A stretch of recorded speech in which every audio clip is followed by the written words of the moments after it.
finances. What does all that mean for Scottish independence, and who will be in number 10 after the general election? Tonight on our panel, an SNP minister faces former First Minister Alex Salmond. We're on iPlayer now and on BBC One after the news.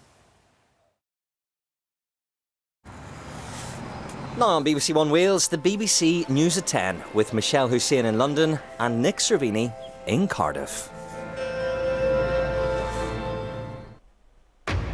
Tonight, the nurse accused of murdering babies who says her doctor colleagues conspired against her. Lucy Letby denies murdering 7 newborns and attempting to murder 10 others. Our correspondent was one of the few journalists in the courtroom to hear her defence. We'll have that report from Manchester Crown Court. And also on the programme, Harry and Meghan's New York car chase allegations. The paparazzi agency disputing their account tells the BBC it's been in touch with the couple. There are conflicting accounts about what happened last night. I've spent the day here in New York trying to piece it together. The forest in Kenya, where men, women and children were part of a cult. 200 bodies have been discovered.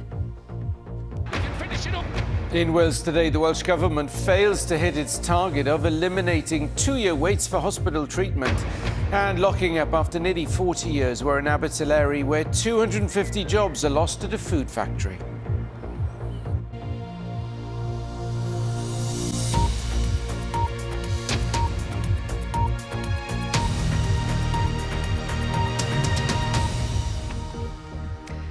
Good evening. In testimony at Manchester Crown Court, a nurse accused of murdering 7 babies and attempting to murder 10 others accused 4 doctors of conspiring against her.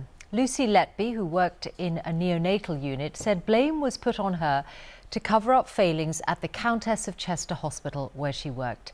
In court today were some of the parents of babies she is accused of killing. She denies all charges against her.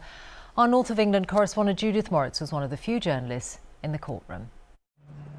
For the last 7 months, prosecutor Nick Johnson KC has